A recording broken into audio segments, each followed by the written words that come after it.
नमस्कार. BMS first year रचना शरीर याच्या पेपर 2मधील आज आपण डायजेस्टिव्ह सिस्टीम या टॉपिकच्या नोट्स पाहणार आहे. मागील व्हिडिओमध्ये आपण पार्ट 1च्या व्हिडिओमध्ये डायजेस्टिव्ह सिस्टीम सुरू केली होती. त्यामध्ये आपण पेरिटोनियम, त्यानंतर 9 रिजन्स ऑफ ॲब्डोमन आणि स्टमक या टॉपिकच्या नोट्स पाहिल्या होत्या. आता त्याच्या पुढचे जे पॉईंट्स आहेत सिलेबस कॉपीनुसार त्याच्या नोट्स आपण आज या व्हिडिओमध्ये बघणार आहे. सोबतच जर तुम्ही तो पार्ट 1चा व्हिडिओ बघितला नसेल तर तो व्हिडिओ एकदा बघून घ्या.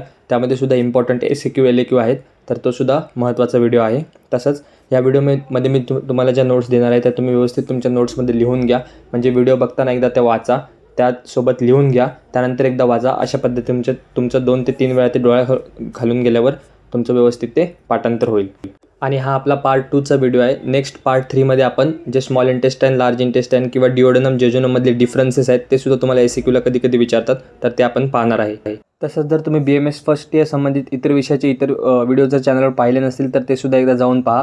आणि जर तुम्ही टेलिग्राम चॅनल किंवा व्हॉट्सअप ग्रुप जॉईन केला नसेल तर त्या दोन्हीची लिंक या व्हिडिओच्या डिस्क्रिप्शनमध्ये दिलेली आहे. शेवटी तिथे जाऊन तुम्ही ते जॉईन करू शकता.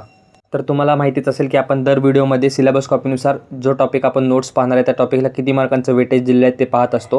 तर डायजेस्टिव्ह सिस्टीम या टॉपिकला तुम्हाला युनिव्हर्सिटी एक्झाममध्ये 12 मार्कांचं वेटेज तिथे दिलेलं आहे. 12 मार्कांचं वेटेज म्हणजे खूप आहे. आणि पेपर 2मध्ये असे 3 ते 4 टॉपिक आहेत ज्याला 10पेक्षा जास्त मार्कांचं वेटेज दिलेलं आहे.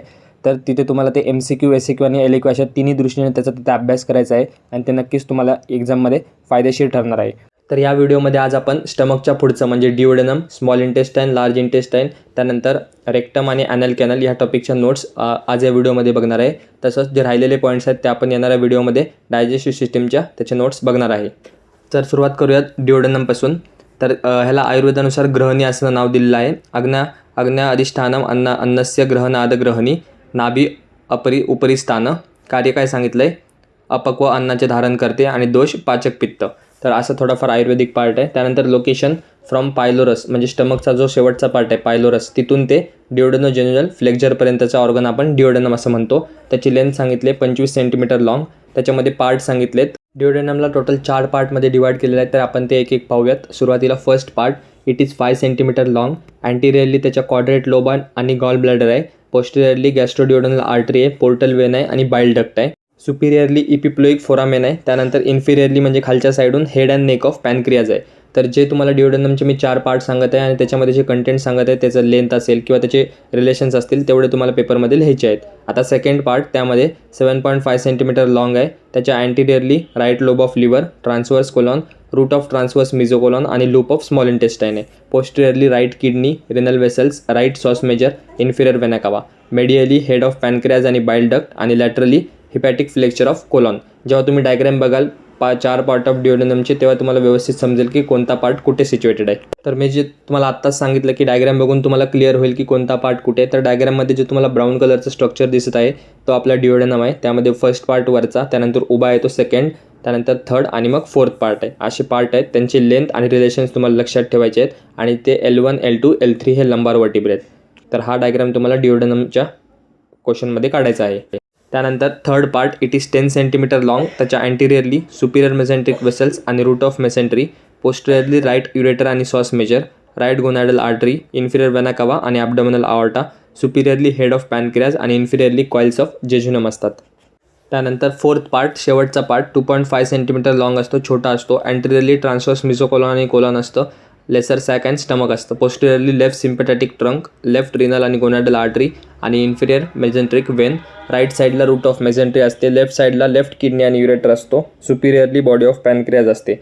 आता हे झाले डिओडेनमचे 4 मेन पार्ट्स. आता कंप्लीट डिओडेनमचा आर्टरियल सप्लाय, त्यामध्ये सुपिरियर आणि इन्फिरियर पॅनक्रियोटो डिओडेनल आर्टरी, त्यानंतर राईट गॅस्ट्रिक आर्टरी, वेनस ड्रेनेजमध्ये स्प्लेनिक वेन्स, सुपिरियर मेजेंट्रिक आणि पोर्टल वेन्स. तो जो सुरुवातीला डायग्राम मी तुम्हाला दिला होता तो बेसिक डायग्राम होता डिओडेनमच्या पार्ट्सचा. आणि हा जो डायग्राम तुम्हाला दिसत आहे तो आहे interior of the second part ऑफ डिओडेनमचा. म्हणजे सेकंड पार्टच्या आतमध्ये काय काय स्ट्रक्चर असतात किंवा जे आपण रिलेशन्स बघितले ते ह्या डायग्राममध्ये दिसतील.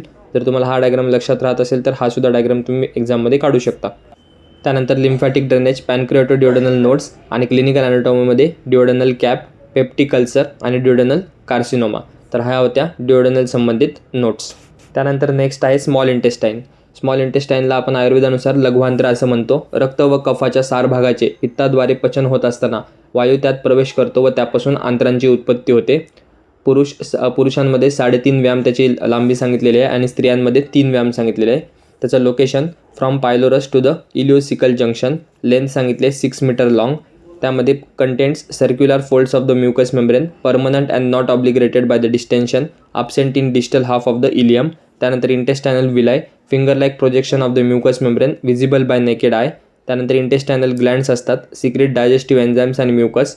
ब्रुनर्स gland lie in the सबम्युकोजा.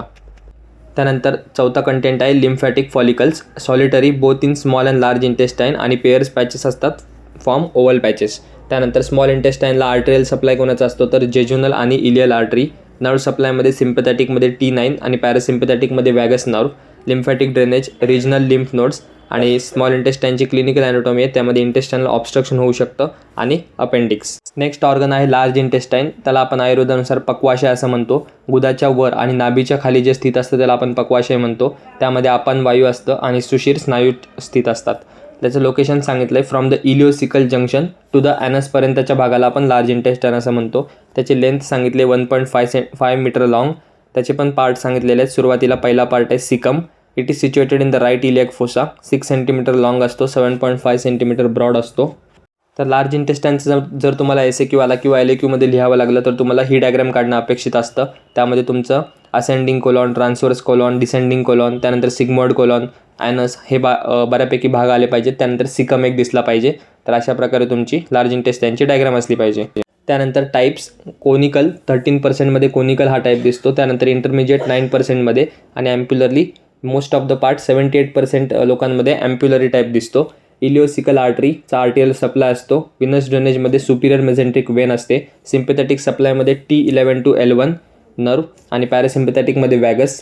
Clinical aspect जर बघायला गेलं तर लार्ज इंटेस्टाईनमध्ये अमिबियासिस होऊ शकतं. त्यानंतर इन्फ्लमेशन आणि कार्सिनोमा. त्यानंतर दुसरं आहे हे सिकमचं बघितलं आपण. त्यानंतर असेंडिंग कोलॉन 12.5 सेंटीमीटर लॉंग असतो. Extends from the caecum to the right lobe of liver, right colic flexure. त्यानंतर तिसरा आहे ट्रान्सवर्स कोलॉन 50 सेंटीमीटर लॉंग असतो. It extends from the right colic flexure to the left colic flexure. त्यानंतर descending colon 25 centimetre long असतो. Extends from the left colic flexure to the sigmoid colon, retroperitoneal असतो. त्यानंतर sigmoid colon 37.5 centimetre long असतो. Extends from the pelvic brim to the rectum. म्हणजे जर तुम्ही बघत गेलात तर ते सिक्वेन्सनीचे सर्व पार्ट्स आहेत, तर त्यानुसार तुम्हाला त्यांची थिअरी लिहायची आहे. त्यानंतर क्लिनिकल ॲनाटॉमी, त्यामध्ये एंटॅमिबा हिस्टोलिटिका, कार्सिनोमा आणि डिसेंट्री ही लार्ज इंटेस्टाईनची क्लिनिकल ॲनाटॉमी आहे. त्यानंतर नेक्स्ट ऑर्गन आहे तो म्हणजे ॲनल कॅनल. त्याला आपण अधरगुदा असं म्हणतो. चक्रपाणी टीकेनुसार पुरुषाचे धारण उत्तर गुदाद्वारे व पुरुष निष्क्रमणन हे अधरगुदाद्वारे होते. त्याचं लोकेशन सांगितलेलं आहे between right and left ischio anal fossae. त्याची लेंथ आहे 3.8 सेंटीमीटर लॉंग. रिलेशन्समध्ये anteriorly perineal body, posteriorly anococcygeal ligament आणि tip of coccyx. Laterally ischio anal fossae. All round sphincter muscle असतात. पार्ट सांगितलेले आहेत upper mucous 15 mm long, middle किंवा pecten ते 15 mm long आणि लोअर क्युटेनियस 8 mm लॉंग असतात. त्यानंतर त्यामध्येच स्पिंक्चर कोणते असतात तर इंटरनल आणि एक्सटर्नल. इंटरनल असतो तो इनव्हॉलेंटरी असतो आणि एक्सटर्नल स्पिंक्चर हा व्हॉलेंटरी असतो. हे आपण ॲनल कॅनल बघत आहे. ॲनल कॅनलला आर्टरियल सप्लाय कोणाचा असतो तर अबाव सुपिरियर रिनल आर्टरी आणि बिलो इन्फिरियर रिनल आर्टरी. त्यानंतर वेनस ड्रेनेजमध्ये above superior renal vein, below inferior renal vein. आणि लिम्फॅटिकमध्ये सुद्धा अबाव इंटरनल इलियाक नोड्स आणि below superficial inguinal nodes. Diagram जर ॲनल कॅनलची बघायला गेलं तर तुम्हाला ही डायग्रॅम ॲनल कॅनलच्या क्वेश्चनमध्ये काढायची आहे.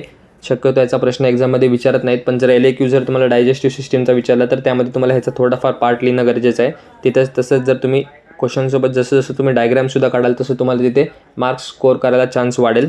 तर डायग्रॅमसुद्धा काढत जा. त्यामध्ये 2 ते 3 लेबल महत्त्वाचे असतील त्या तुम्ही दाखवत जा. त्याला नर्व सप्लाय अबाव पेल्विक आणि इन्फिरियर हायपोगॅस्ट्रिक नर्व आणि below somatic inferior rectal nerve. Clinical ॲनाटॉमीमध्ये piles, external piles, fissure, fistula हे सर्व ॲनल कॅनलशी संबंधित क्लिनिकल ॲनाटॉमी आहे. त्यानंतर शेवटचा पार्ट आहे डायजेस्टिव्ह सिस्टीममधला म्हणजे ॲनस गुद. त्याचं परिमाण सांगितलं आहे 4.5 अंगुल. 3 पेशी असतात, 8 शिरा असतात, 2 अधोभागी अधोकमी धमनी असतात आणि अपान वायू स्थित असतो. तर लोकेशन सांगितलं it is the cleft between the 2 buttocks. Length सांगितलं आहे 4 सेंटीमीटर. तर ॲनसबद्दल एवढ्याच नोट्स आहेत. तर आज आपण या व्हिडिओमध्ये जे ऑर्गन्स बघितले ते तुम्हाला जर एकदा समजले नसतील किंवा त्याच्या नोट्स डायग्राम व्यवस्थित समजले नसतील तर व्हिडिओ परत एकदा सुरुवातीपासून पहा. ते तुमच्या नोट्समध्ये लिहून घ्या आज जे आपण व्हिडिओ पाहिला त्यामध्ये तुम्हाला SAQसाठी बऱ्यापैकी टॉपिक हे इम्पॉर्टंट आहेत. तसंच जर LAQ डायजेस्टिव्ह सिस्टीमवरती पूर्ण विचारला तर ह्यातलं थोडं कंटेंट तुम्हाला लिहिणं गरजेचं आहे.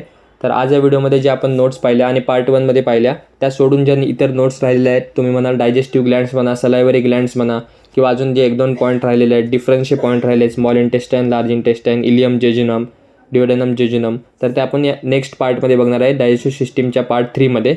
तसंच हा जर व्हिडिओ तुम्हाला आवडला असेल तर व्हिडिओला लाईक करा, चॅनलला सबस्क्राईब करा, तुमच्या इतर मित्रांमध्ये हा व्हिडिओ शेअर करा, चॅनल शेअर करा, जेणेकरून त्यांच्यापर्यंत सुद्धा हा आपला चॅनल पोहोचेल आणि त्यांनासुद्धा याचा फायदा एक्झामसाठी होईल. तसंच डायजेस्टिव्ह सिस्टीम हा 12 मार्कांचा वेटेज युनिव्हर्सिटी एक्झाममध्ये असल्याने जरा व्यवस्थित तो टॉपिक पूर्ण कवर करा. सोप्पा आहे, काही नाही, बऱ्यापैकी क्वेश्चन हा स्टमकवरती विचारतात LAQ, तर त्यानुसार त्याचा अभ्यास करा.